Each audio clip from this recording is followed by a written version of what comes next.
Choo, choo, choo, choo, choo, choo, choo, choo, choo, choo. Choo, choo, choo, choo. Okay. Waiting for me to be uploaded. I got a special guest today. About to bring her on in a second. Once I figure out if I'm live on YouTube or not. Okay. It should be popping up any minute now.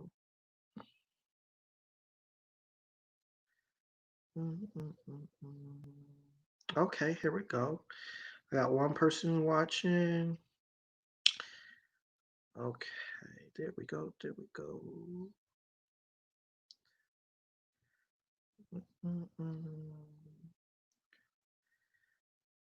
Okay, just bear with me, y'all. Almost there. Got one person watching, and there'll be like at least 5 of y'all up in here.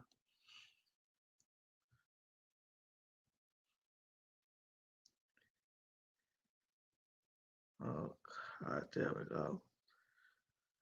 All right, how's everybody doing? This is Q Wilson. I got a special guest today. Her name is Miss Kortni Scheffey. She has been in the military now and got the time out of her busy day to interview her. So with that being said, I'm gonna bring her on and see what is she about. Okay, I'm about to bring her right here. How you doing, Miss? I'm doing pretty good. It's another day. Another day in the hot desert. Welcome to my show I got right here. I've been doing videos for a little bit over 2 weeks now. I got from like 2 subscribers to 98 in 2 weeks, so that's impressive for me. That's pretty And impressive.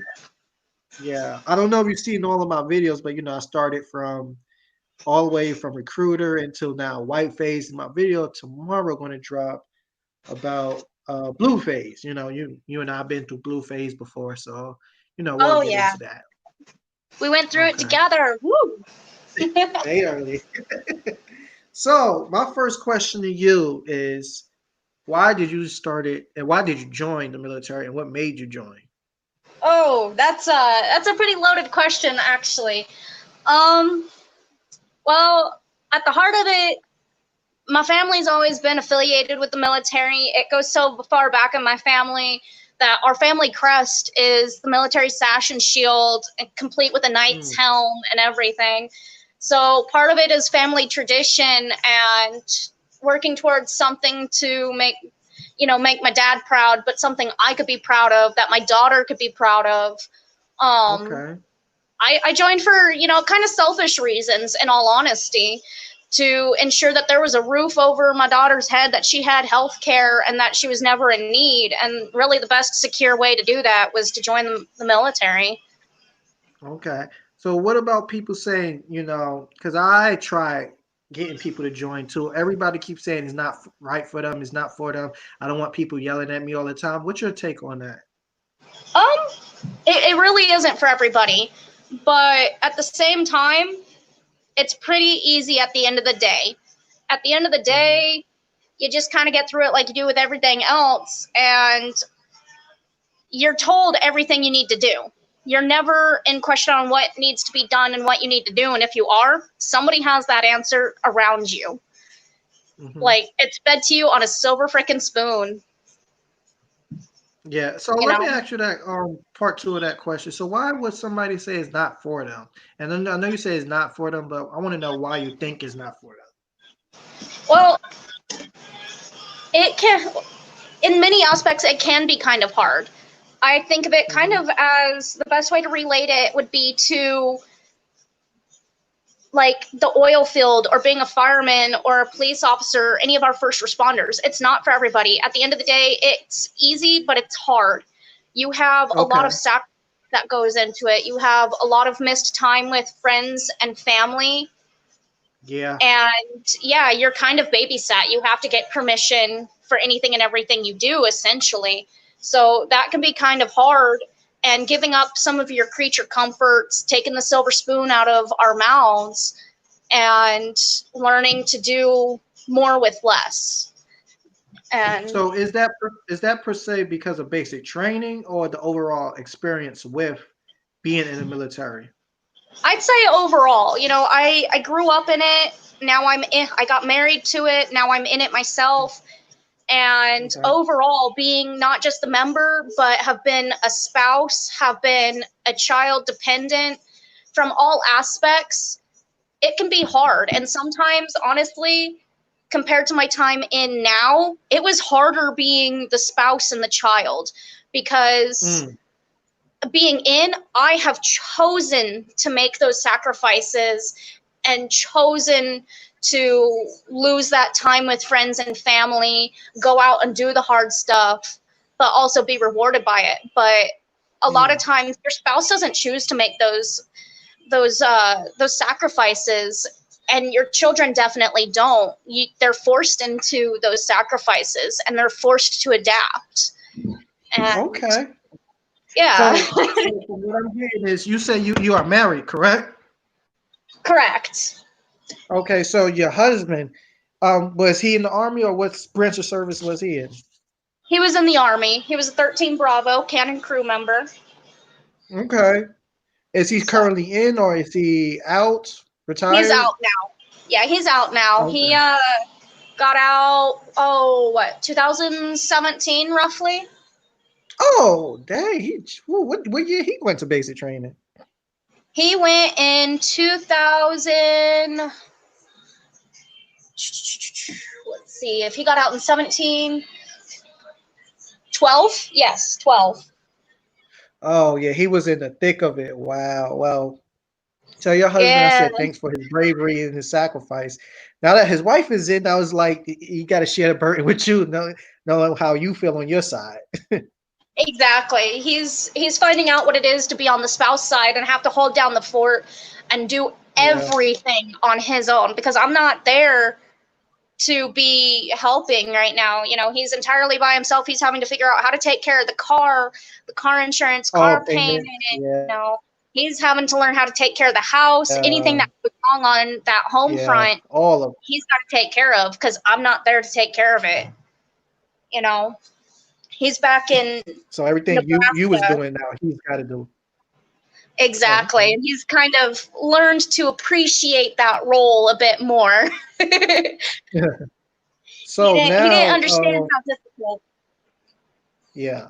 So let me ask you this: you went to the recruiter in what year and month, and how was your Uh, overall experience when you met the recruiter? so the very first time I went was actually in 2014, and I Okay. contracted in as a 14 Tango Patriot launching operator, air defense artillery. Ooh, Woo. ooh, damn. Okay. Yeah. So this is technically my second official contract, and I went and saw my recruiter in August. Mm-hmm. Yeah, no, yes, April, May, might have actually been before that. Mm. I think it was before that, actually. Like, we had been just kind of talking, and then things actually got like serious around August, and Serious. that's when I Okay. contracted. But Okay. Okay. yeah, so So yeah. okay, that's good. That's good. So how long was your AIT? Was that for? The first time it was going to be a total of 20 weeks, 10 Ooh, weeks in BCT, basic. 10 weeks in AIT, all at Fort Mm-hmm. Sill. This time, Fort Sill. Wow. upon arrival for 15 Whiskey UAS operator, Mhm. we we touch ground, we get here, and we start in processing, and they're like, oh, by the way, ignore your contract where it says 18 weeks. Yeah, your That's what they told projected us. grad date is a year out from the day you arrive. Yeah, So they did the same thing with me. So let me ask you this. So where did you go to basic training? What platoon you was a part of? I went to Fort Jackson, Mm-hmm. and I was part of 260th Charlie Company, Well, 3rd Platoon. okay. Third platoon. Okay, okay. So wait a Now, second. So you see me before? Because I went to 260th. Did you graduate in December? yes, I did. Oh, I this was was part of. years. I was with you. You were? I ain't gonna lie to I you. Like was. basic training was a blur to me. All I had to think about was getting out. I don't know. Do you remember Duba? Oh, everybody knows Duba. Shoot, we was Yeah, cracking jokes I in was. Duba. Yeah, Duba, where's your tuba? Yeah, I was the other itty bitty teeny weeny one that was just barely yeah, taller than her. yeah. That was She me. was a good person. Yeah, yeah, yeah. That she was a good person. I gotta get her up on here one day. But yeah, okay. Absolutely. So we graduated at the same time. Are you currently in AIT or you graduated? I am still in freaking AIT and I'm actually T spacing. So I'm getting up here out of Fort Huachuca. I've been here Oh, since Arizona. January 2nd, and I'm going Yeah. to a new AIT hopefully this month for a different MOS. Why you switching MOS? What happened? So over here in aviation, we have what's called an upslip and a downslip. Mm-hmm. Our upslip states essentially that we are perfectly fine to be flying. We're not on any kind of medications. We don't have any kind of injuries that could prevent us from flying or alter our mental state and Mm. pose a potential risk during our flight. And then we have a downslip, which states that Mm-hmm. either we've got some kind of injury, some kind of medication, something that prevents us from flying and being flight status. And usually your downslip is temporary. You got sick, you're on some special meds, you got your wisdom teeth Mm. pulled, you're on some meds, you broke your arm, whatever, you know. Uh, Yeah. and then you also have a permanent downslip, and with a permanent Mm. downslip is your permanently non-flight status that you're not allowed to operate aircraft. And that's what I have Wow. is a permanent downslip due Mm. to some crap that was missed in my medical records from What over happened? 20 years ago. From over 20 years ago that prevents me from flying today. So, So let me get this straight. So are you considered a pilot? Like I we're try to get considered an understanding. yes and no. So we go through and we have the qualifications to be a pilot. We have all of that, Mm-hmm. but within the aviation realm, we Mm-hmm. are kind of we're looked at we are pilots, but we're looked at not as pilots because Burns, would you say it's kind of like operating a large RC aircraft? Yeah, and that's my roommate. She's a graduate. She's an Okay. operator, Hey, roommate. Okay. and yeah, so it's like flying a very large RC aircraft because that's essentially what it Wow. is. So Okay. from So let's go manned back a to little. unmanned, we're Let's go not looked back at. a little bit. Yeah, let's go back a little bit to where you went to MEPS in Swearenden. So how was your MEPS journey? MEPS journey was pretty great, pretty easy. Where I went for my MEPS station was pretty cool, pretty laid back. Um, Mm-hmm. you know, we had a TV in there we were allowed to watch. We had books that we could read. We were allowed to talk to each other. My first MEPS experience was not like that. I was at the Denver MEPS, and it Mm-hmm. was like day one at BCT, not reception, BCT. Wow. Why you say that? It literally like they're in there and they are on your ass from moment one. You come into the building, you fall in on the lines. They start calling out names. You're putting name tapes on. You're getting yelled at. Stay off the walls. Don't cross your legs. Don't lean. Don't cross your arms. I mean, they were hounding our asses. Part of my language, and yeah, compared to Omaha Maps, we were just kind of chilling the whole time. Mm. Um, but I So would one. say my So first map was most memorable. okay. So what was your ASVAB score, and why did you go to two different MEPS locations? So my first MEPS location, I was right out of high school or right before I graduated, actually. And Hmm. at that time, so that's about 6 years ago now, I had Hmm. scored a 61 on my ASVAB. And that Wow. was when I contracted in as a 14 Tango. And this Okay. time, years later, I was living in a different state. And that's why I went to a different MEPS. And Oh, okay, okay, okay. yeah, I understand now. and so I took the ASVAB again because my previous ASVAB was 6 years ago and it's only valid for 2. So I took the Yeah, I ASVAB hate that. again Yeah. and scored a,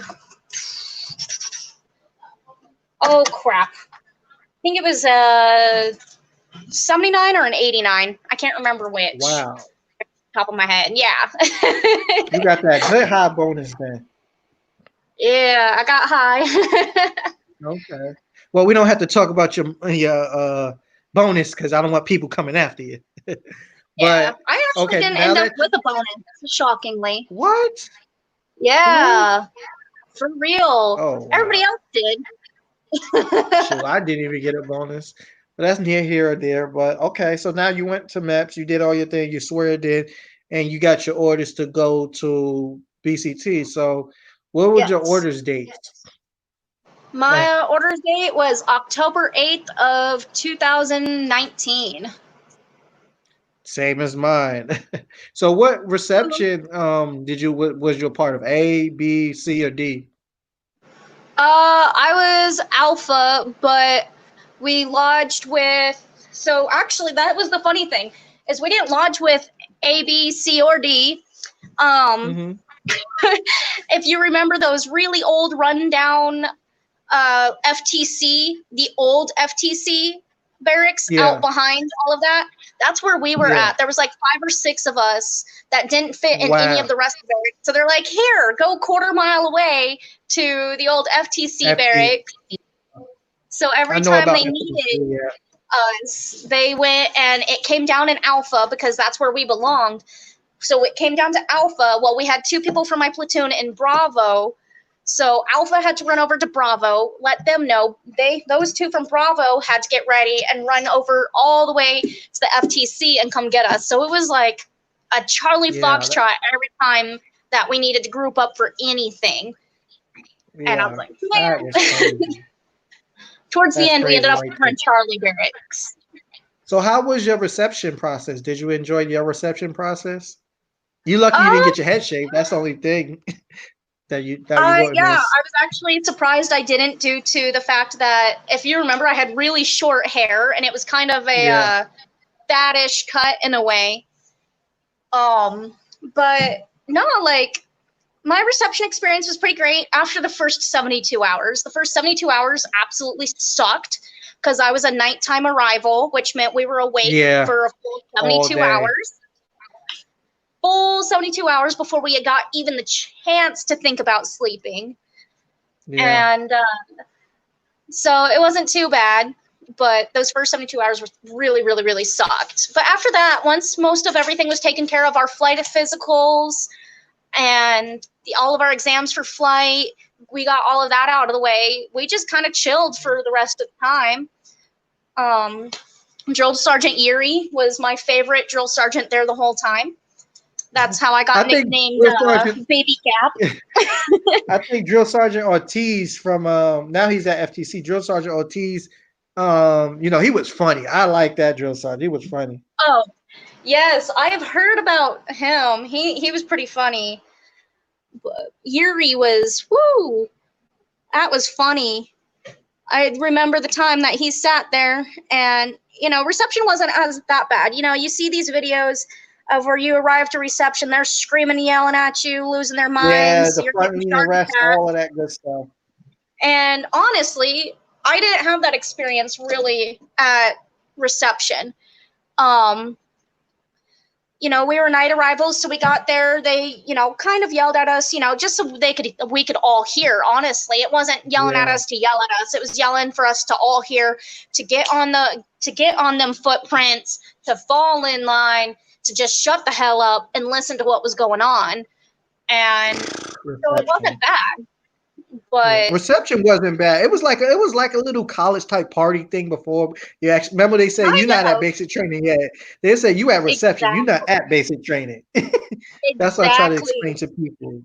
And even then, even in reception, because that's that first moment that things truly start to kind of become real, and you go, what did I get myself into? What am I getting ready to go into? And And we and had I a lot of and to people that quit yes, I in was about to reception. say that people that quit before you went to basic, they quit in reception. Yep, before the storm even began. And oh That yeah, was crazy. That was it crazy was because I remember a few people did quit or went home or said they had or they was depressed or they need to see a psychologist because they wanted to go home. And I was like, it's not yeah, even that bad. It's not even that bad. You ain't doing nothing but going here to here to here to here to here. That's it. Reception was yeah. not bad. We were trying to do a bed check, and we had one female absolutely lose it, have a complete Nervous breakdown, have a breakdown. panic Yeah. attack. Yeah, and oh my, that was exciting. So how long do you think reception was altogether when you went? Because we went at Oh, the same time. yeah, it was. I think I was there for about 10 days. Okay. It was about 10 days because I Yeah, got because there. yeah, October 8th, a and basic didn't 15th was actually the day. start till the 18th. Well, for me, it started on the 15th because I think it did start on the 15th because remember we had that holiday. It was like a Mm, four weekend holiday. yeah, I Yeah. remember that. So now that reception is over, explain Mhm. to me how was it when it was time for us to leave and go to the on the bus to basic training.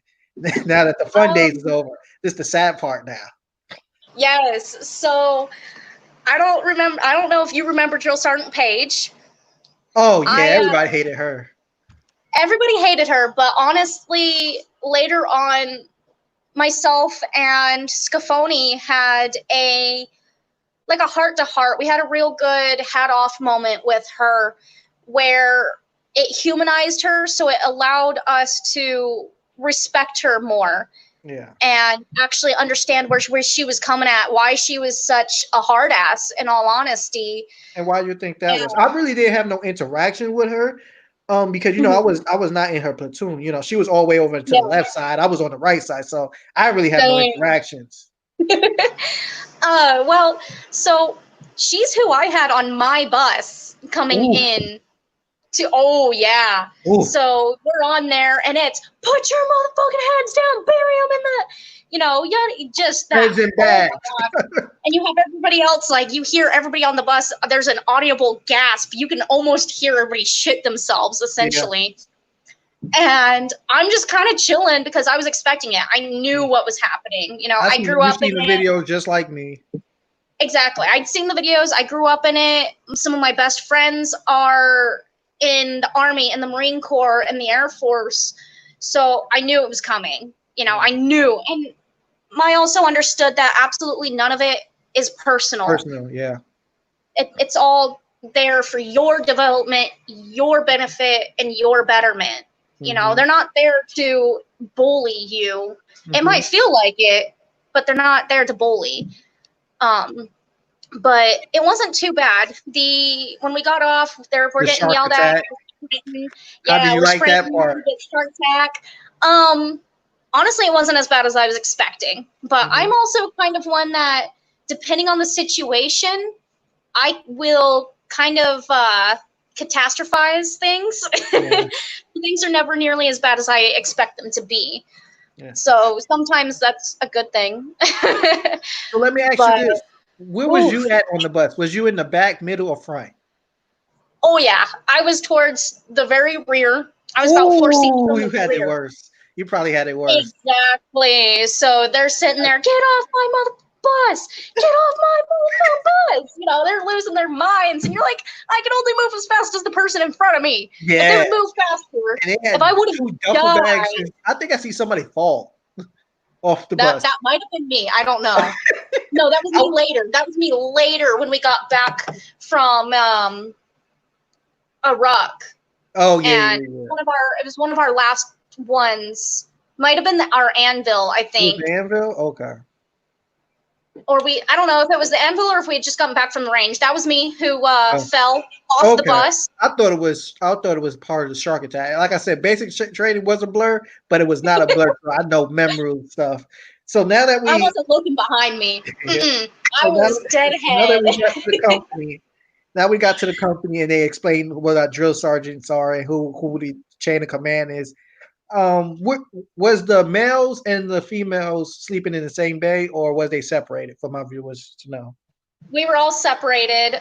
We had the same building, but we all Mhm. had an individual bay. All 65 females in the company fit in one bay. Wow. Um, we were one of the largest groups of females to come through, Mhm. and we were one of the largest group of females to successfully make it through without losing double digits of people. We only lost, I think, 4 or 5 of our females all For the way real? through.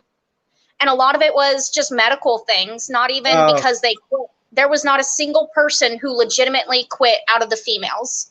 None of us said, yeah. I don't want to do this anymore, or I can't do this. We pulled each other through. We Okay. brawled. It Okay. was insane in that female bay, but Was it fights? we Was it tension? Like explain how the female bay was.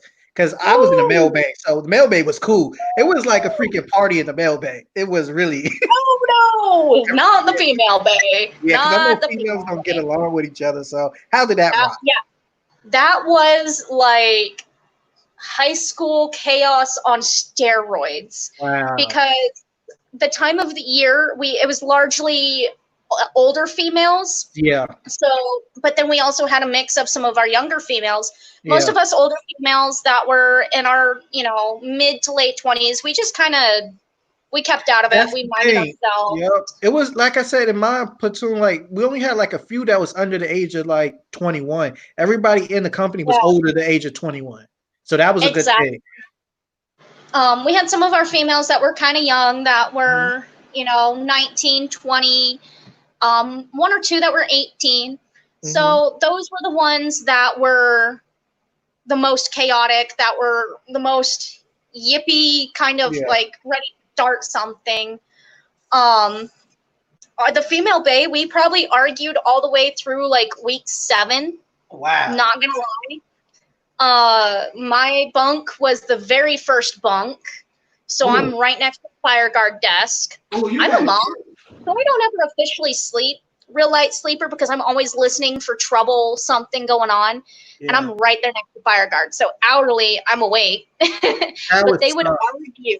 They would argue an hour past our toe the line to go to bed about Yeah, fire it's guard. always okay, yeah, because that happened in the mailbag. It's always an hour after they say lights out, and then it turns down after an hour after fire guard.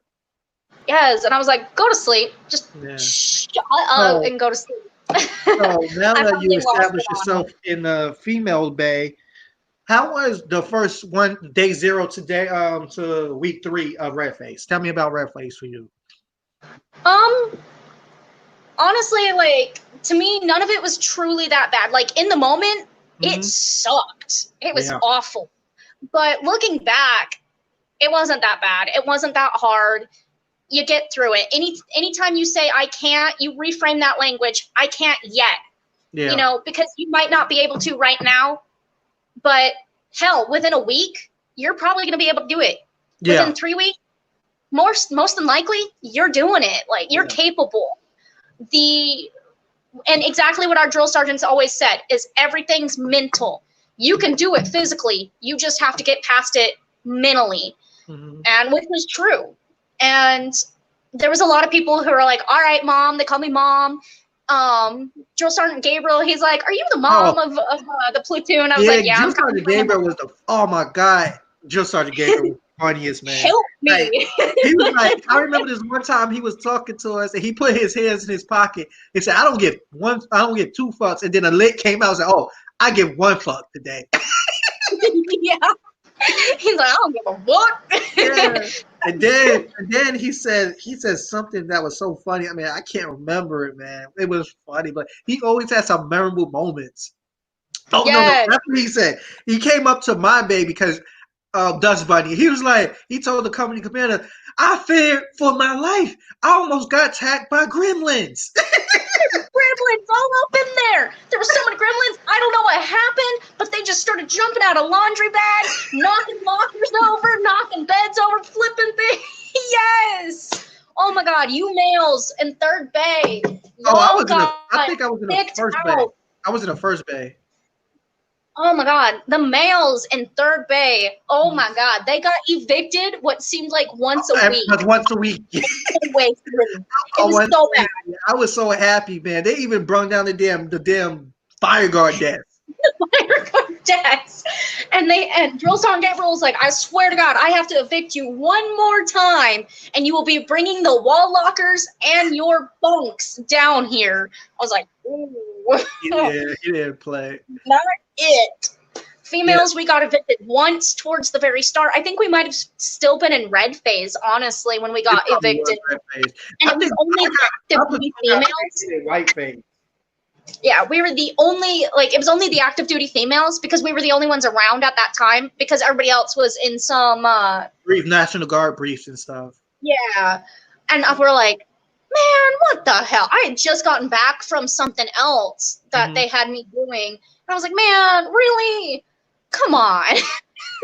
So let me ask you this. How was the PT, the first assessment PT test in red phase? How did you interpret that?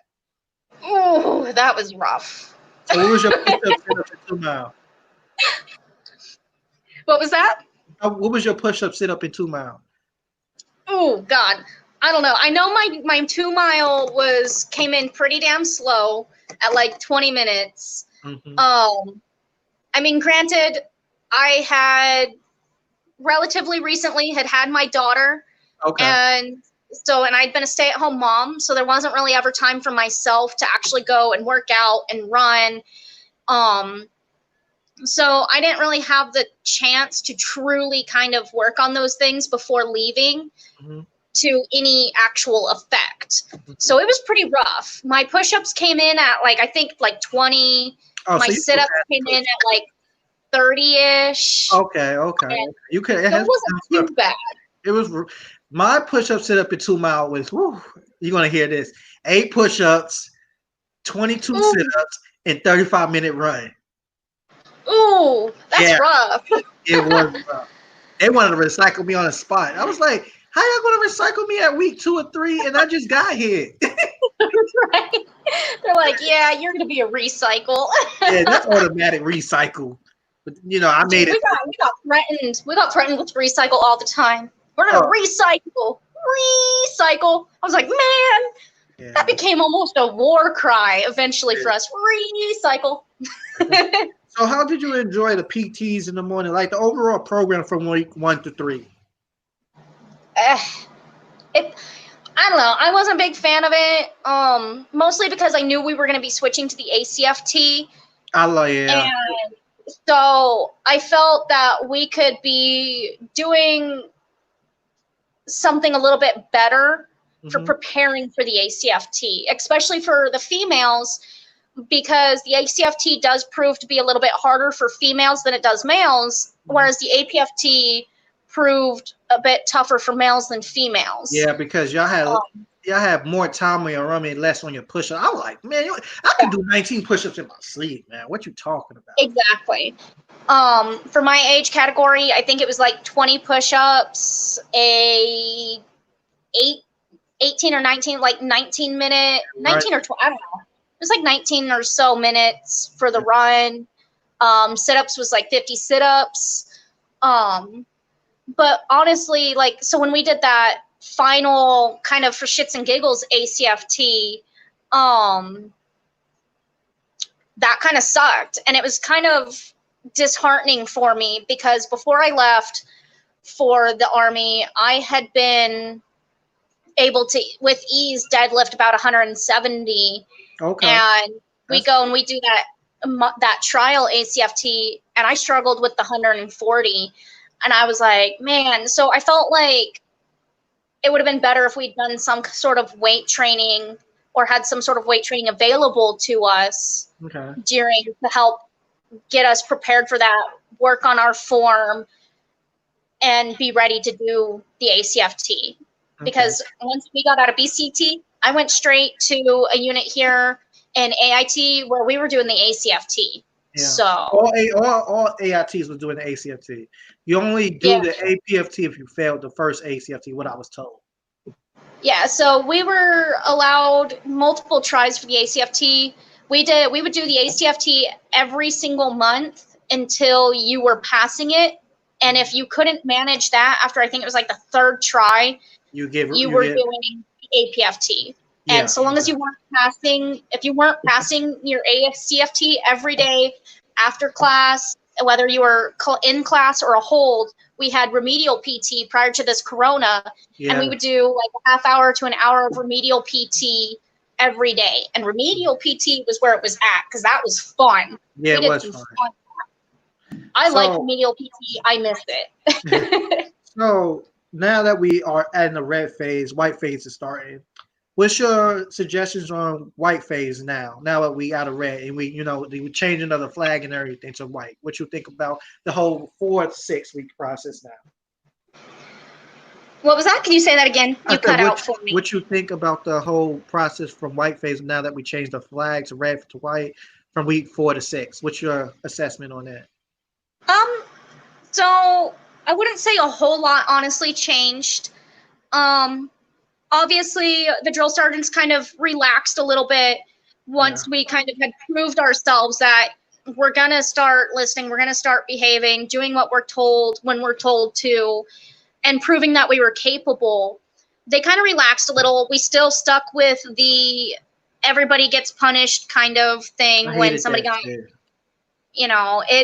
which sucked. That continued all the way through blue phase and even here in AIT, one person messes up, whole company. I was mad as shit because I just got back from sick call and I'm coming back upstairs. I'm seeing everybody getting smoked. And then the drill sergeant said, "Hey, you could join too since you just got back from sick call." I'm like, "What the fuck?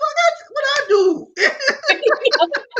I was I don't know what the hell they was doing to make the drill sergeant that bad.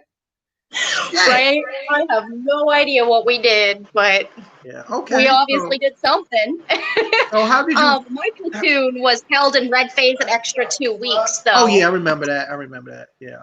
So. Okay, so now that we in white phase now, how did you score in your basic rifle marksmanship, and what you did on iron sights and CCOs? So. Oh, what did I get iron sight? I think I got the same iron sight as I did CCO. My CCO was a little bit busted, but also I needed to pee so dang bad. I didn't care so long as I got off freaking lane. So I missed it by one shot. I got 35, could have got that 36, and my target didn't go down when I hit it. So I technically got that 36, but my target didn't go down, I hate that. which I thought was a lot of bullshit. And I was on, whatever range that was, we all hated the range, and it was lane 7 or 8 that was messed up. Everybody knew it. And if you ended up on lane, it was one of those 2 lanes. If you ended up on it, you knew you were going to shoot like shit. Yeah. And that's the lane I was on. I shot like shit. I needed to pee like none other. I needed to pee for like 3 hours. But because I'm already sitting up there, I was like, well, I don't want to leave the lane.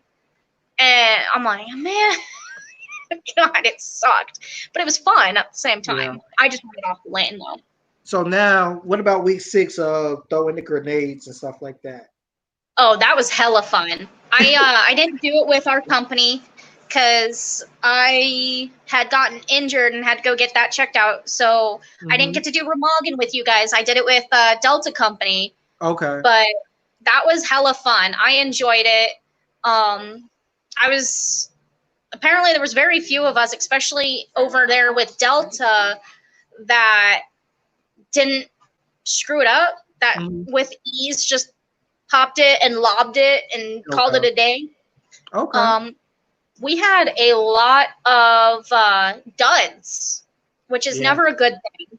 Yeah. Because we're working with regular stock with live fire, and when you have that many in the field, Yeah. Exactly. What if this was stock that we had out, say, downrange? Yeah, and it That didn't go would be off. really interesting. That's eight grenades that didn't blow.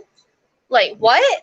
So we had to call EOD 8 different times to come out there And, and explode them for us. And so we made a record. We made a Remagen record of 8 duds in one day with one company. wow. Yeah, it was really bad. Okay, so your overall prediction, what's your overall idea for white phase now that we're going into blue phase? How did you like it compared to red? I liked it much more than red because Okay. red was constantly being yelled at. Um, white phase was a little bit less being yelled at. We got to, with Drill Sergeant Gabriel, we did a lot of drill and ceremony, got to Oh yeah, sit there y'all with get our to do that. rifles, and we had a lot of fun with that. But it was better than red. Still wasn't that great. I mean, it's basic. None of it was all that great. Mm. White phase is where we started to get a little more comfortable with our drill sergeants and more willing to talk to them if something was going on. We had our female Drill Sergeant Strickland. Yeah. She was the most amazing drill sergeant I've had so far. She was like a mother to us, honestly. She was a black drill sergeant with the short hair, right? Yes, Okay, yes. She yeah, was, okay, she was yeah. mom. I She didn't was have no honestly mom. interactions with her too much too, but I seen her around. Our platoon, even our males, we cried when we lost her to Bravo Company. Why they wanted She her? was that important to us. Mm. She was so incredibly important. She, after that, the females, we didn't go talk to anybody if something was wrong because she was who we talked to. She was who we felt comfortable talking to. If something was going on, if the females had said, "Hey, drill sergeant, we're having a hard time, with this, that, or the other. Can you help us with this?" She was more than willing to come up there. And sometimes she even came up to the bay just to have a hat off moment with us and talk to us about what was going on. Mm-hmm. And she did that several times. And one of the most touching times is she just kind of came up out of the blue and was like, "Hey, I know you guys are having problems with leg tucks." Yeah. So I had a problem with leg tuck, but I got it when I went to we all did. ERT. Leg tucks suck. But she came up there, showed us a couple different things that we could do while in the bay to work on that. And then she also sat there and talked to us, and she's like, this may be only a 2-year stint, but you guys honestly are like my children to me. I get up and I start my day with you guys. My children are asleep. Yeah. I finish out my day. I say goodnight to you guys. I come home and my children are asleep. Yeah. And I'm here for you guys. So you guys are honestly like my children. And I care deeply about you guys and your guys' development and you guys getting through this. And it was, and a lot of us up there were moms. And so we're listening to this and we're thinking about this going, God, I can't even imagine, every day leaving and my child is asleep. And I get home and my child is asleep. And suddenly it's 2 years later and it's like, who are you? Yeah. And we're all thinking about this and we're all starting to tear up. And she goes, "No, don't do that. There's no tears in baseball, and definitely no tears in the Army." And and it was a really touching moment. White phase was when we became close to our drill sergeants, and most of the time you go, God, I can't stand my drill sergeants. I hate them. And then suddenly it's graduation day, and your drill sergeants have almost become your best friend because they've helped you grow in 10 short weeks, 9.5 weeks from who you were to who you are now. And it's amazing. So white phase was definitely where we became comfortable with our drill sergeants and went, all right, I respect you. You are human. it's where they humanized themselves with us, and where we learned to really, truly respect our drill sergeants and So realize now, that we were a team. yeah. So now that that white phase is over, now we're going into blue phase. Blue. From tell me about your time between the end of yellow. I mean, I say yellow, white phase to the forge. I can say it's to the forge because that after the forge, that's when victory phase happened. Tell me about your time there and what it was all about. Oh, oh, Lord have mercy on my soul. I was broken. Physically, I was broken. I was broken mentally too. I was struggling a lot with being away from my daughter. At this point, I've now been away from her for A long oh time god, now.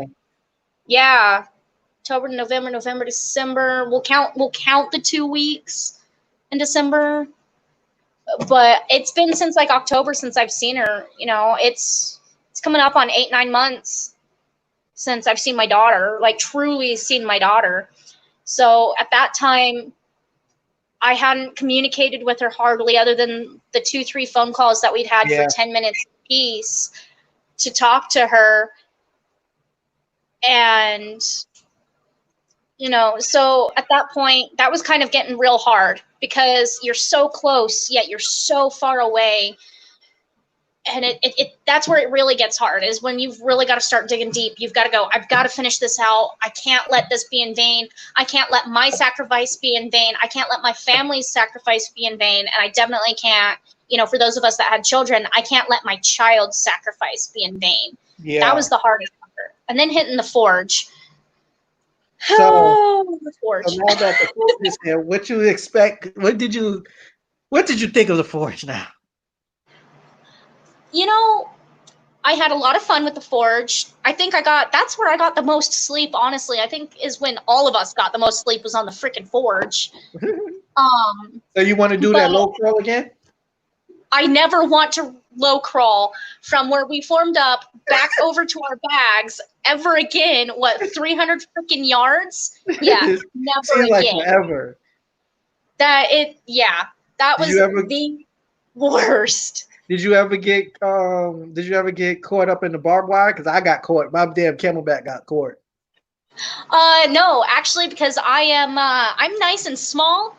I'm Lucky really you. small. I'm compact. I fit into weirdly small places. I fit inside of a rucksack. I never got caught up in the barbed wire or anything else for that matter. The only time I had problems was getting over something that was bigger than me. Whew.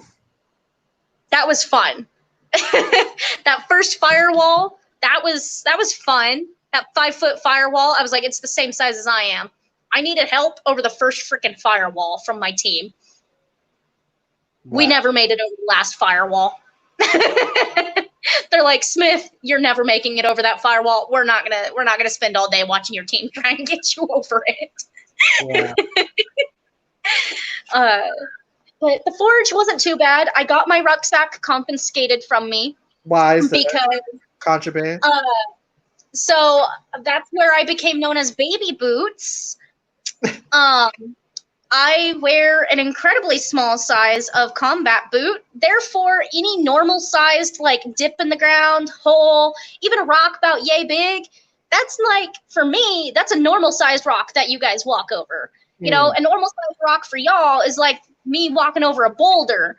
You know, I'm just so small and my feet are so small. So I found every single hole on the way on our ruck. That initial 12-mile ruck we did, I found every single hole with my boot. Wow. And there was at one point, there was that rut, that real big, deep rut that was like waist height for me. There's like, and nobody ahead said, oh, hey, by the way, there's a hole.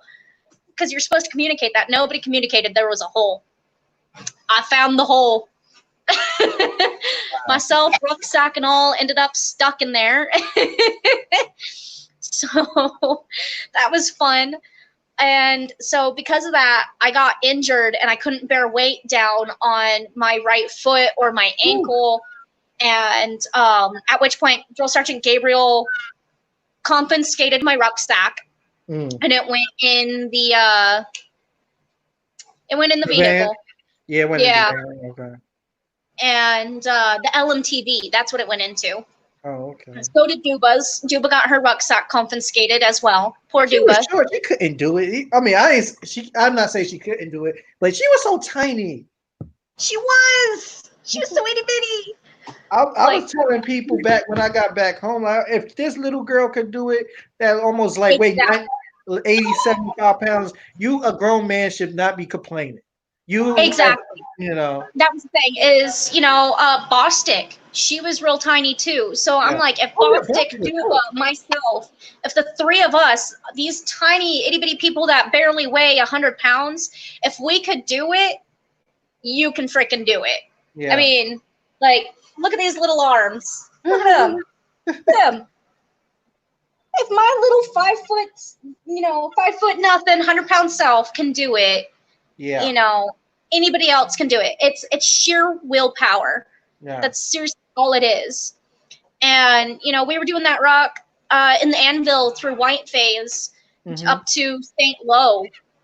I was perfectly great. My feet were numb. I was good. I was smiling. I was like having a hell of a time until we did foot checks and we took our boots off. Oh, you have And blisters? my feet swelled so bad. And then trying to get my boots back on, I had these crazy blisters. Oh God, it sucked. And we took off for St. Lo, and we're going up there. Honestly, there was like 12 of us that none of us knew where the rest of the company went. Wow. We just kept pushing on. We were way ahead of the rest of the company. And Drill Sergeant Gabriel comes, kind of trotting along, and he goes, "Smitty!" And I don't realize, anything because I'm just trucking along. And he goes, "Smitty, is that you?" And I go, "Yes, Drill Sergeant, it's me." He's like, "Smitty, what are you doing?" I'm like, "I'm just trucking along." And he gets up there next to me, and he's like, "Smitty." And I go, "What, Drill Sergeant?" And he goes, "You inspire me. You inspire me, Smitty." And I was like, "But why, Drill Sergeant? I'm just doing." And he's like, "Because you don't quit." And I just kind of look at him while still going, and I go, "I wasn't aware quitting was an option." Yeah. I was like, "I can't quit. Quitting isn't an option. Failure." Yeah, they say if you quit, it's gonna take longer to get out than to actually do it. Exactly, and it really will. There was McDonald who proved that. Oh yeah, McDonald. Yeah, I remember he told. Yeah, and he was 3, 4, 5 times your size. Yeah, that boy. Oh, that boy. Oh, he taught me a whole new kind of patience and kindness. But, and I was like, "Failure's not an option, Drill Sergeant." And he's like, that's a good mindset to have. And he's like, why do you have that mindset? Why do you keep trucking on? And I was like, "Because, Drill Sergeant, if my grandfather could crash his plane and hike 20 miles back to the last roadway he saw on 2 broken ankles, then I can absolutely do this." He did that through the desert, 20 miles through the Nevada desert. Then I absolutely can do this. I was like, there's nothing stopping me other than my own mind. Yeah. And now that ruck back from St. Lo sucked because, oh man, my blisters had just gotten so bad. I hobbled my way through our land nav course. Hobble. And I hobbled my way back. I looked like I had trench foot. How did you like the obstacle course, land nav, all the extra activities? How did you like it all? I loved it. Oh my God, I loved it so much. I love the obstacle courses. Oh man, that is where I had the most fun in my, I live for that. I live for obstacle courses. So doing that, I went balls to the walls and had hella fun. Like, otherwise, if you don't have fun with it, what's wrong with you? Like, I'm the kind of person to enjoy a Tough Mudder though, and those kinds of things. So maybe I'm just a little, but it was pretty great though. I enjoyed it. Granted, to me, they were pretty low key. I felt like some of it could be harder or a little more fun, a little more challenging. But at the same time, it's basic. These are literally just meant to build their confidence courses. They're meant to build confidence in yourself and your equipment. Yeah. that you are capable. They're meant to kind of build confidence in your teammates as well, but really, if anything, it solidified my distrust in a lot of them. Wow. But it was fun, doing Vic Tower. Everybody's like, oh, Vic Tower, Vic Tower, It was a 40-foot freaking tower with a Yeah. wall. Yeah. Literally months prior, I had done the tower down at Fort Bliss, which was a 60-foot tower. There was no wall. It was a free rappel, and we just Wow. jumped off the bitch. Yeah. So and then coming off to basic with Vic Tower, which is a 40-foot freaking tower, which is absolutely nothing, with a wall that I can walk down. I'm like, yeah, I'm bored. I am real bored. Like, my eyes were glazed over. And it was so funny because people are like, oh, don't look so worried. I was like, I'm not. Literally, this is just a face of sheer boredom. Like, I'm bored with this. Like, there was Jill Harris, the good one. Oh, bless her heart. She was so sweet. And I didn't have her. And she was manning the little baby wall that we go on that to build our confidence and ourselves and our equipment. And she was being so sweet. And I didn't have it in my heart to be like, Jill Sargent, I've been rappelling since I was 8. You didn't want to show off. I'm like, I'm not afraid. I know what to do. So, because she was just being so sweet and kind. And previously we'd known her for just being kind of obnoxious, not gonna lie. Yeah. Get your hands off my salad bar. Oh, you talking about? Oh, that was my drill sergeant. I know what you're talking about. Little Harris. Yeah, Harris. Yeah. Oh boy, she was so kind and she was so reassuring. Like, yeah. Previously, I was like, oh, her voice grated on my ears, and then she's just being so sweet, and I'm like, I don't have it in my heart to be like, Drill Sergeant, I know what I'm doing. Yeah.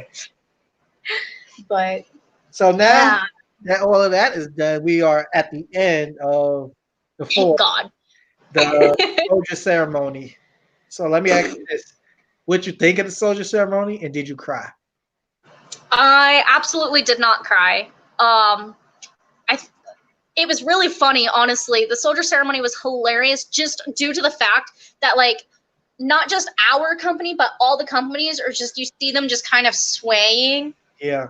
And people everybody was going to fall. Everybody was, I think everybody mostly locked their knees. I think I see somebody pick because I was standing next to somebody, and I don't know if you know his name, but McClellan grabbed somebody in mid-fall. Yes. Oh, I can't remember who that was that got almost ate shit because of it. Yes. Oh my God.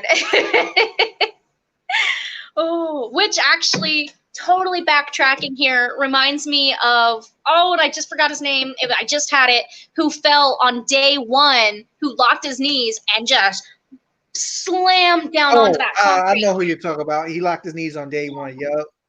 I thought it was started with a B. I don't know. But welcome to Fort Jack. Slam! Yeah. Just audible. Oh, shit. Like, I was right next to him. So we would form our little a square around that center of our CTA. And there was that pillar there, and I'm right next to the pillar, and he's on the other side at a 90-degree angle to me. And he just goes down, and I just kind of I back up and shuffle to the side real quick. And I'm like, oh, damn, not being a part of that. I just kind of look at him and go, yeah. Who mans is this? So I was like, somebody get this man. So now that the soldier ceremony is over, we had a little dinner and things like that. And all of that was good. Now we into the graduation rehearsal and stuff like that. How did you enjoy the graduation with your family and friends that came through? Oh man. So it was really hard throughout BCT, and kept hearing, the few times I talked to my daughter, she would sit there, and I could always hear in the background, if I wasn't automatically talking to her, I could hear in the background, my mama on me. Mama Ami, you know, sitting there. And so when it came to graduation day, all I could think about was seeing my daughter. Yeah. I And they came from had, Nebraska, correct? yeah, no, they came all the way from Washington. So they Woo. went coast to coast. It was a 5-day drive all the way across from one coast to the other. They had made a pit stop in Arizona to see family and then shot up from Arizona with a 3-year-old. Wow. That had to have been a fun trip. Yeah. And so all I could think about was seeing her. And honestly, I felt like family day was so much better than grad day. Family day, it's pouring rain. Our Oh field is yeah. flooded. I remember that. Yeah. But it looked cool as shit because it's pouring rain, it's flooded, so we come, you know, coming through the smoke and everything. It's pouring. It was pretty cool, and I was one of the very first people tapped out on the entire field, Damn. and I was the first one out of our whole company tapped out because I'm right up front. I'm Yeah. tiny. It's not hard Yeah. to find me. Oh yeah, it was smallest to tallest, right? Yeah. Exactly. So it wasn't real hard to find me at all. And my mom comes down and I see her and she's standing there and we're not allowed to move till we get tapped out. And I'm sitting there and I'm like trying not to move my face or anything. And I'm like, tap me out, tap me out, tap me out. Like, and she's like, I'm like, no, you've got to physically tap me out here. I was like, touch me, touch me, touch me. Yeah. And so finally she reaches out, touches me, and I'm like, oh, thank God. And I fall out. Get to go home. Get to leave. Come back. Yes. And, you know, I get my daughter, and she kind of, and she, it takes her a second to register. That is mom, you know. Yeah. And so she realizes it's mommy. So she comes, you know, she reaches out and she grabs me, and I'm sitting there and I'm like, I'm not gonna cry, you know, like I'm good. And I'm holding it together. You know, my mom hugs me, she's bawling. My stepdad hugs me. He is literally bawling. I have never seen this man cry in my entire life. I've never seen him cry. He was straight bawling, right? And then my daughter, she realizes that it's me, and she reaches out and grabs me, and I grab her, and I'm holding her. And so I go, what's mommy? And I'm expecting her to go, Mama Ami, because that's all she's been saying this whole time. She's super proud of me. And, you know, any chance she gets, she tells everybody, my Mama Ami, right? Mm-hmm. Nobody taught her how to say the word soldier. Oh, She for had real? figured it out on her own.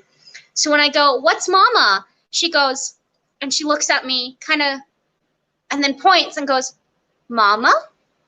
Soldier. Oh, how old is she? I had held it together until she said that. And I was like, oh, lost it. Oh God, I lost it. But she was 3, and I was like, oh my God, mama soldier. Oh, sweetheart, bless my soul. But it was great. Family day. We went and we hung out at Solomon Center because people weren't really there. I wanted peace and quiet and to be left alone because being up in that female bay. Yeah, oh but almost God. 10 weeks. Yeah. I thought I was going to lose my mind. Yeah. I thought I was going to lose it. And so we just kind of had a real nice chill day, had some hot cocoa because it was pouring rain. It was freezing. And just had some hot cocoa, chilled at Solomon Center, played some games, and just caught up with family and talked to them. And then we did go and have some pizza. Yeah. That was the biggest mistake of my life. Because I know we was trained almost. Yeah, I got sick when I got back home because all the stuff I used to eat, I can't eat now. I get heartburn, but that's for another day's story. But but it was great. So now that we're winding down to the last few minutes, do you have any questions for me? And any last comments, your final thoughts, anything from basic training? On BCT, it's the hardest part. You know, unless you end up in one of these MOS that have a year-long AIT, Whoa. BCT is the hardest. Okay. It really is. It's the hardest point because it's the soldierization process. Mm-hmm. you're going from civilian to soldier. You're having to reframe the way you see everything. You're learning to go from looking at the small picture and me, to now looking big picture and thinking about your brother and your sister to your left and your right. Yes. You're learning that even though you have these superiors that they're the ones that dictate everything you do, it's still, they're still a brother and sister in arms, and you're literally going from me to you have to think about these people that you might go and be downrange with them someday, and it might just be you, even if you're the least ranking, it might just be you who has to pick up charge and take charge of your squad, your platoon, your company even, because even though you might be lowest rank, you might be the one who has what it takes. You know, most of us probably can't take up that mantle unless we're forced into it. Yeah. But some of us are natural born leaders. Yeah. And there's times that, like the MOS that I'm transferring out of, we work with high ups, and it could be a full bird colonel in the box with us. If they're jeopardizing safety of our flight, we kick them out. We can kick them out. It doesn't matter if we're, you know, little fuzzy or what, you know. And so you're learning, and it's at that point where you're transitioning from civilian to soldier, and you're kind of figuring out your place in the world. And that your place might not be as big as you thought it was. Some of us that were there, some of us came from really, really privileged places, and had this silver spoon in our mouths the whole lives, while there was many of us that came from really poor backgrounds, either coming up in the quote unquote, I don't know, ghettos or whatever, to now having this family and this community that we didn't have before. And for some of us, it was a step up in life, where we had more than we'd ever had before. You know, people talk about in BCT, it's where they learned to live with less, to go with sleepless nights, to deal with the hard things in life and all this.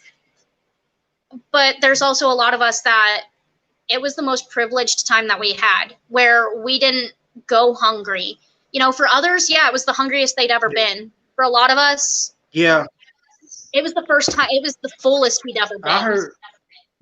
I heard some people, that's the first time even having 3 meals a day. Exactly. You know, and it's,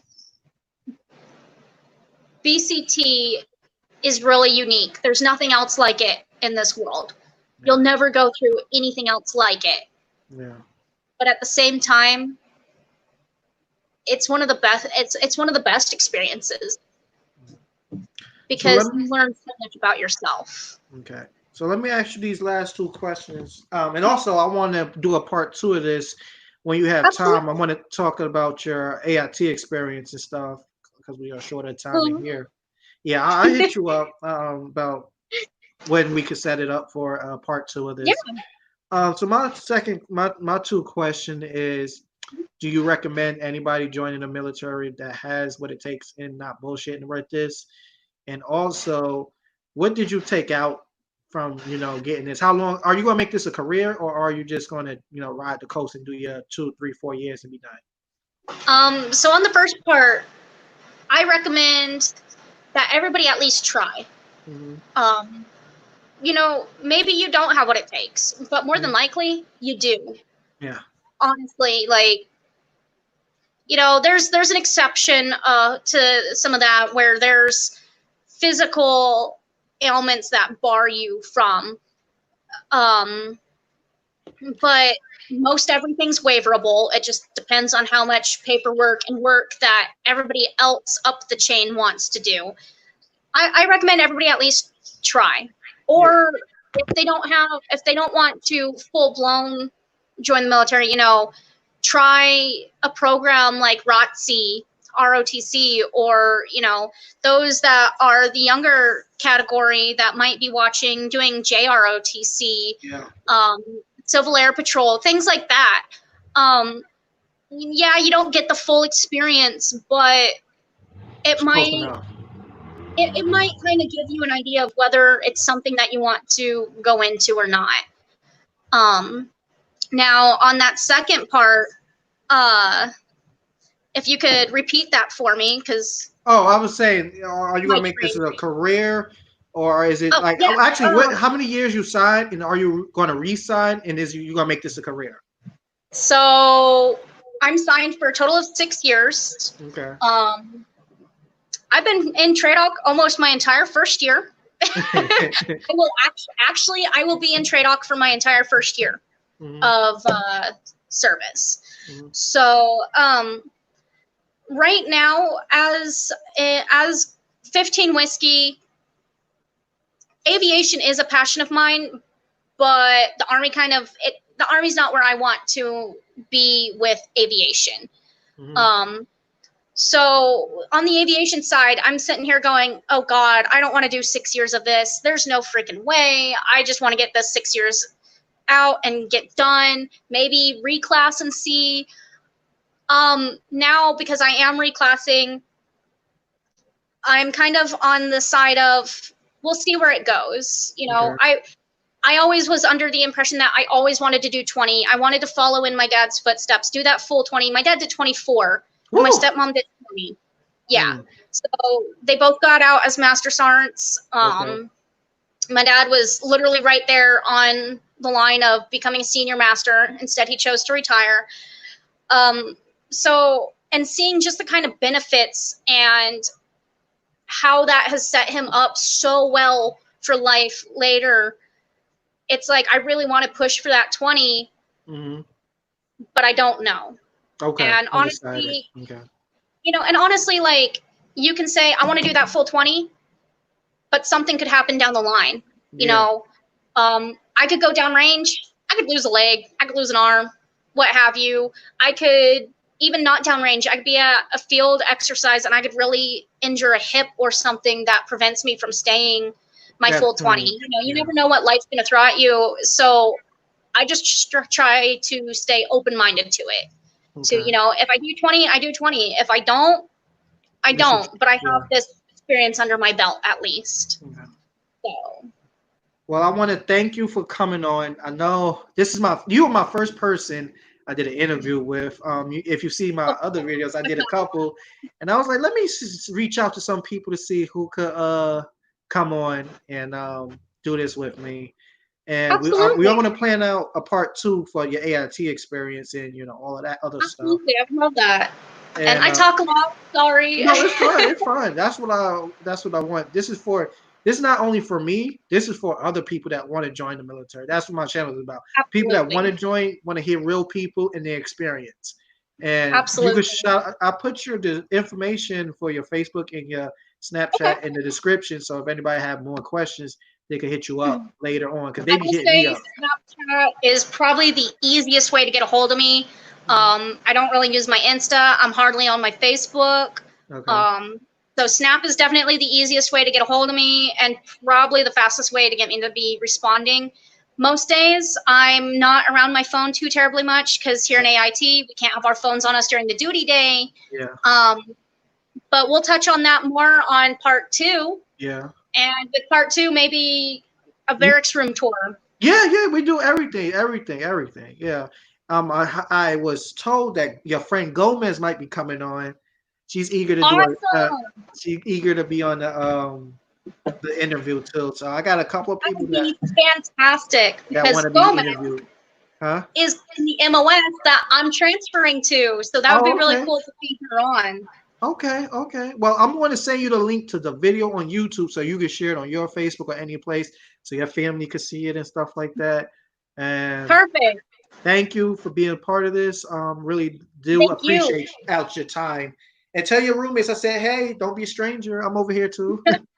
We can maybe throw her on too, because she's going airborne. So, Woo, okay, I got questions. To part two, she's coming. She's coming. Burns, you've been told. Air burns.